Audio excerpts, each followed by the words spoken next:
Olá! A aula de hoje tem como tema a termodinâmica. Essa videoaula foi realizada pelas alunas do curso de Engenharia Biotecnológica da Unesp de Assis. Iremos estudar a terceira lei da termodinâmica e seus conceitos. Os tópicos que serão vistos são entropia, princípio de Nash, princípio de Planck, energia livre de Helmholtz e energia livre de Gibbs. Começaremos então com a entropia. De acordo com a terceira lei da termodinâmica, existe uma escala absoluta de temperatura que tem um mínimo definido como zero absoluto, no qual a entropia de todas as substâncias é a mesma. Cada substância tem uma entropia positiva finita, mas quando a 0 Kelvin, a entropia pode se tornar zero, como em uma substância cristalina perfeita. A terceira lei da termodinâmica foi desenvolvida por Nernst entre 1906 e 1912 e diz que, quando um sistema se aproxima da temperatura do zero absoluto, todos os processos cessam e a entropia tem como valor mínimo. A entropia, cuja unidade é joules por Kelvin, é uma grandeza termodinâmica que mensura o grau de irreversibilidade de um sistema, encontrando-se geralmente associado ao que se denomina por desordem de um sistema termodinâmico. De acordo com a segunda lei da termodinâmica, trabalho pode ser completamente convertido em calor, e este em energia térmica, mas energia térmica não pode ser completamente convertida em trabalho.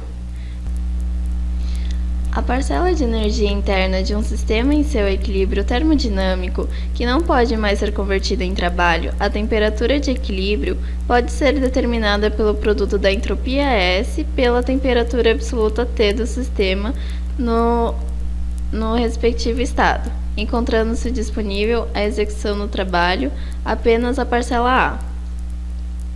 A equação é dada por A igual a U menos T vezes S, da energia interna em consideração. A parcela de energia interna A, que pode ser convertida em trabalho, assim como a entropia, é uma função de estado do sistema e, por tal, dá origem a um potencial termodinâmico, a energia livre de Helmholtz do sistema em consideração. Os processos que levam o sistema do estado inicial, logo após este ter sido isolado, até o estado final, ocorrem sempre de forma a provocarem aumentos, ou no limite à manutenção, do valor da entropia do sistema. Não ocorrem processos que diminuem a entropia total do sistema isolado. A entropia é uma função de estado que obedece a um princípio de maximização. O princípio de máxima entropia é a entropia em um estado de equilíbrio termodinâmico, que é sempre a máxima possível quando satisfeitas as restrições impostas ao sistema. A entropia, sendo uma função de estado, sua variação não depende de como o sistema saiu de um estado e chegou ao outro, e sim apenas dos estados inicial e final envolvidos. A segunda lei da termodinâmica diz que uma máquina térmica ou um refrigerador tenha necessariamente uma fonte quente e uma fonte fria, e que, segundo os enunciados de Kelvin e de Kelvin-Planck, é impossível construir um aparelho que opere ciclicamente, produzindo somente o efeito de transferir calor de uma fonte de alta temperatura para outra fonte de baixa temperatura.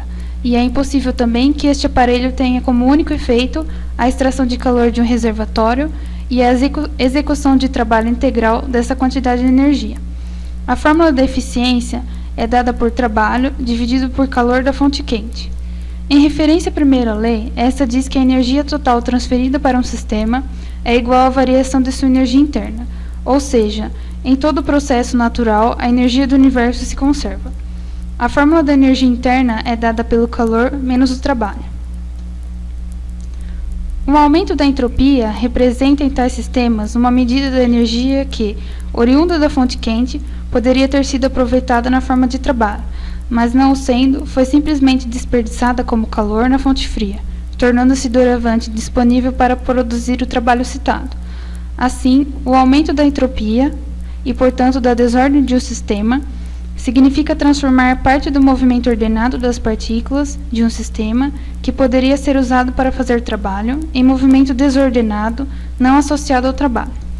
A ideia de entropia, uma grandeza física que encontra sua definição dentro da área da termodinâmica, surgiu do segmento de uma função criada por Clausius a partir de um processo cíclico reversível, sendo Q o calor trocado entre o sistema e sua vizinhança, e T a temperatura absoluta do sistema.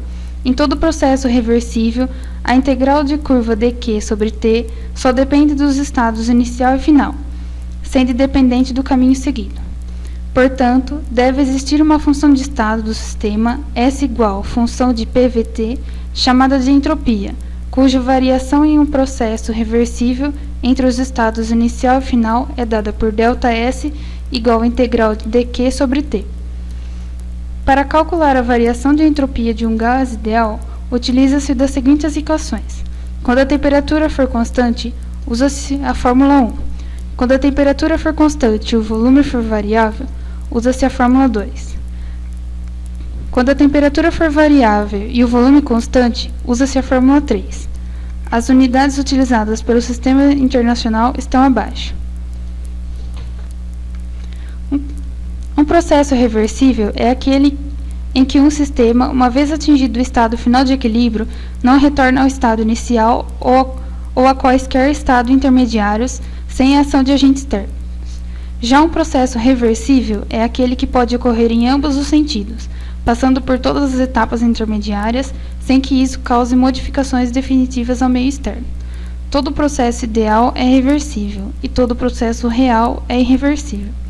A entropia determina se um processo é reversível ou irreversível. Se um processo ocorre em um sistema fechado, a entropia do sistema aumenta para processos irreversíveis e permanece constante para o processo reversível. A entropia nunca diminui. As três imagens mostram processos irreversíveis como a troca de calor de uma extremidade quente para uma extremidade fria. Esta imagem ilustra três situações em que há um aumento da entropia. Conforme aumenta o estado de dispersão das moléculas de acordo com o estado físico da matéria, aumenta-se a entropia. Por exemplo, no estado gasoso, a agitação das moléculas e a temperatura são maiores que nos outros estados, o que aumenta a entropia. Na dissolução de um soluto com um solvente, há um aumento da entropia devido à dispersão e ao aumento das moléculas. E durante a expansão, também há um aumento da entropia, pois houve um aumento do volume. Quando uma transformação química ou física tende a ocorrer sem a necessidade de ser provocada por uma influência externa, dizemos que se trata de um processo espontâneo, como, por exemplo, a corrosão de objetos de ferro, os processos de fusão, vaporização e sublimação de substâncias, reações de combustão, a expansão de um gás e a dissolução de sal de cozinha em água. Por outro lado, quando essas transformações precisam ser induzidas numa direção contrária, elas são classificadas como processos não espontâneos, como, por exemplo, a liquefação do oxigênio, do ar, os processos de eletrólise, o cozimento dos alimentos e a obtenção de metais. A entropia de um sistema isolado sempre aumenta no decorrer de um processo espontâneo. As imagens ilustram um processo espontâneo e não espontâneo da expansão e contração de um gás no sistema fechado. Exercício. Uma garrafa térmica isolada contém 130 gramas de água a 353 Kelvin. Um cubo de gelo de 12 gramas a 273 Kelvin é introduzido na garrafa térmica, formando um sistema gelo mais água. Número 1. Qual a temperatura final do sistema?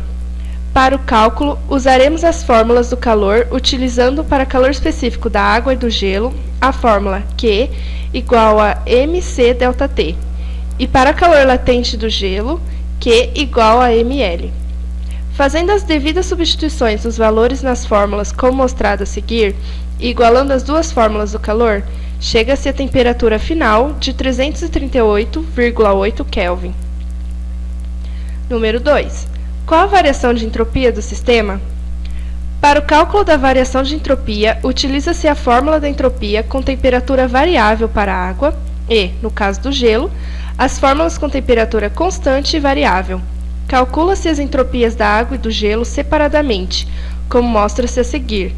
Ao final, soma essas duas entropias, resultando na entropia total de 4,14 Joule por Kelvin. Agora iniciaremos o tópico do princípio de Nernst. Às temperaturas suficientemente baixas, verifica-se experimentalmente que a capacidade térmica dos sólidos decresce apreciavelmente e se anula no limite do zero absoluto de temperatura. Esse comportamento, entretanto, não segue necessariamente as leis da termodinâmica vistas até aqui. Ele é uma das consequências do postulado de Nernst, segundo o qual a entropia de um sistema não decresce sem limites, mas se aproxima de uma constante no limite do zero absoluto de temperatura, isto é, S de T tende a S0 quando T tende a zero.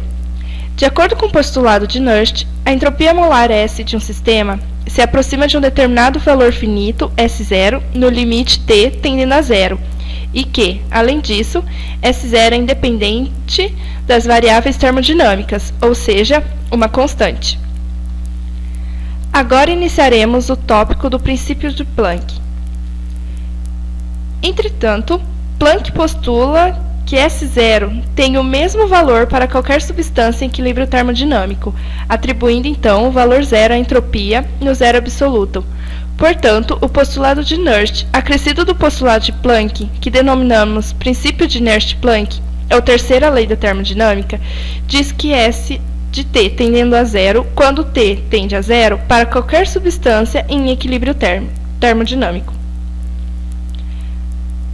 A diferença entre os postulados de Nernst e Planck é que, para Nernst, as adiabáticas se aproximam das isotermas em T tendendo a zero, enquanto para Planck as adiabáticas coincidem com as isotermas quando T tende a zero. O fato de a isoterma encontrar a adiabática implica, obviamente, que neste ponto elas não se cruzam. Assim, não é possível que nenhuma outra adiabática com S diferente de S0 cruze a isoterma T igual a zero. Ou ainda, não é possível atingir a isoterma T igual a zero a partir de qualquer outra com T diferente de zero por um processo adiabático. Agora iniciaremos o tópico energia de Helmholtz. Ela é simbolizada pela letra A e aponta a possibilidade de ocorrer ou não uma reação espontânea, e pode ser previsto por meio da primeira e segunda lei da termodinâmica. Ela é dada pela seguinte equação: A igual a U menos T vezes S, onde A é a energia de Helmholtz, T é a temperatura, U é a energia interna e S é a entropia. Quando o estado do sistema se altera isotermicamente, teremos que ΔA igual a ΔU menos T ΔS. O critério para a transformação espontânea surge da desigualdade de Clausius num processo isovolumétrico, ou seja, volume constante, onde teremos no final ΔA menor ou igual a zero, ou seja, a transformação de um sistema a temperatura e volume constante é espontânea se ΔA menor ou igual a zero. Logo, o sistema se transforma mediante processo que leva a valores mais baixos de A.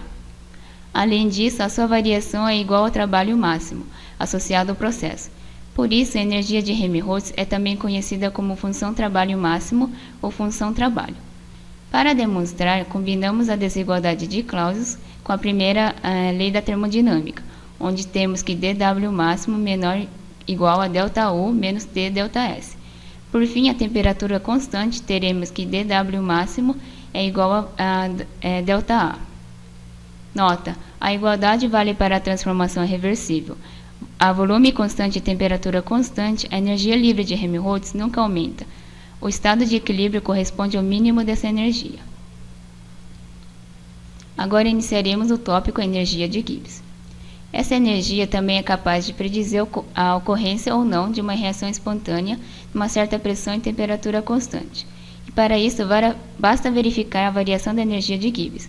Quando o estado do sistema se altera isotermicamente, a energia de Gibbs é dada pela equação ΔG igual a ΔH menos T ΔS, onde temos que ΔH é a variação da entropia, T é a temperatura, ΔG é a variação da energia livre do sistema e dependente apenas do estado final e inicial do sistema. ΔS é a variação da entropia. O critério para a transformação espontânea surge da desigualdade de Clausius no processo a pressão constante, onde temos que ΔG é menor ou igual a zero. O critério diz que a temperatura e a pressão constante, as reações químicas são espontâneas no sentido da diminuição da energia de Gibbs. ou seja, reações químicas nas quais ΔG é negativo são energeticamente favorecidas, e quando ΔG é igual a zero, o sistema se encontra em equilíbrio. Por outro lado, processos nos quais as variações na energia de Gibbs são positivas não ocorrerão espontaneamente.